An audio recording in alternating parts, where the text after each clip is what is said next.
มาสู่เลยเฮาในไงยังเห็นเย็ดทันตัดไว้น้องในกติยังต้องพลังสีลอยเมียนไว้ขัดไว้ในสุเลียวกันเลยเพียงสุดตามเขาทำจอมหอมลองต่างทุกตาอยากต่างทำอาสุนาโน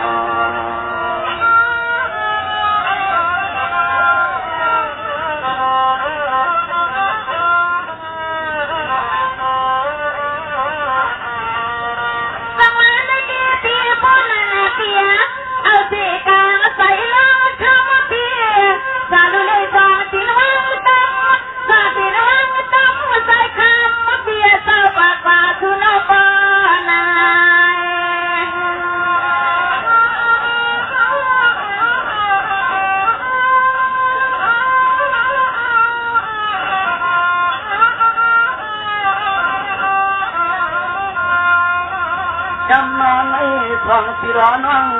อันที่เฮาก็ได้ฟังสำน้องเที่ยวชุ่มเสียงละเมืองเมื่อสุดเท่าเยาว์นะสุดเท่า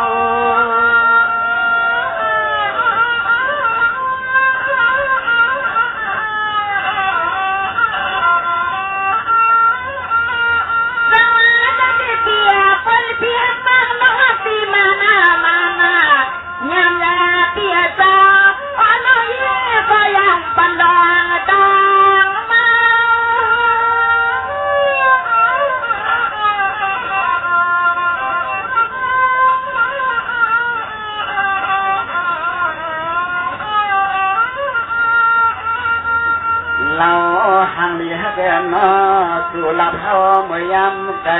อันเมื่อพ้องได้ทำพอความตามันนอ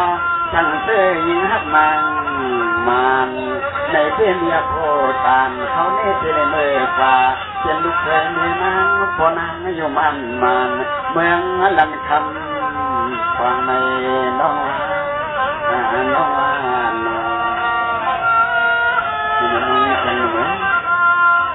ที่ใจเสียงว่า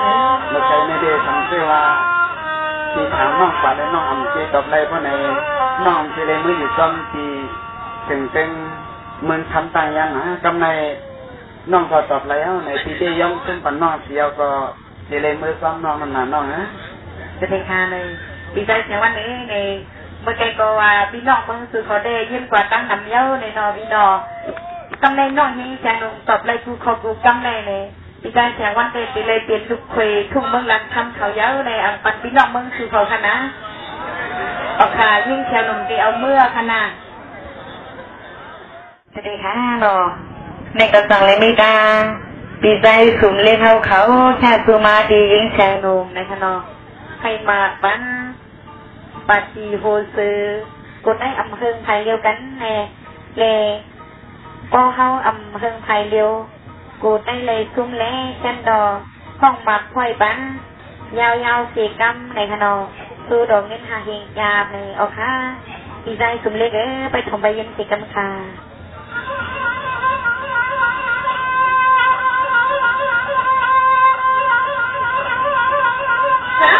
ทำไมใส่ที่ทำกว่าทำลัวดีใจซุ้มเล็กก็เป็นเปียโนปีที่ตาปัวซ้ำใจเปียความหวายมาวันละครั้งสังยานสุพิมาจักรัวปะปะบักดีเมื่อย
อย่าปล่อยฝันเป็นความมุทิสาม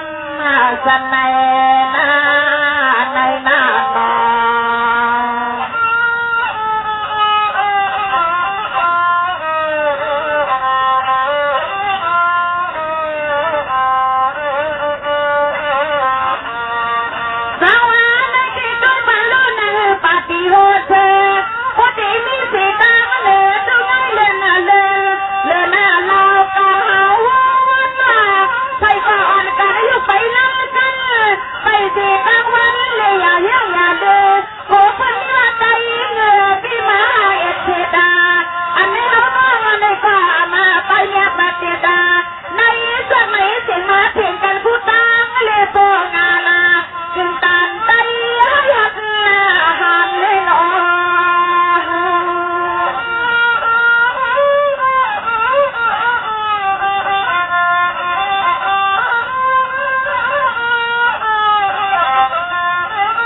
แม่มึงได้ขึ้นฝั่งเธอ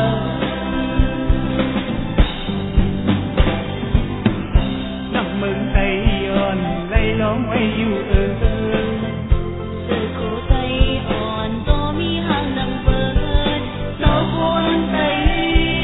ทั้งมีไว้เดินหมายการเกิดไตเฮตาเขาอยากกูเป็นปุ่นพรเธอไรเป็นปุ่นพรเธอไรตาเธอเคยได้ขึ้นเยอะสูงไตอย่าเย็นเป็นเธอบนไต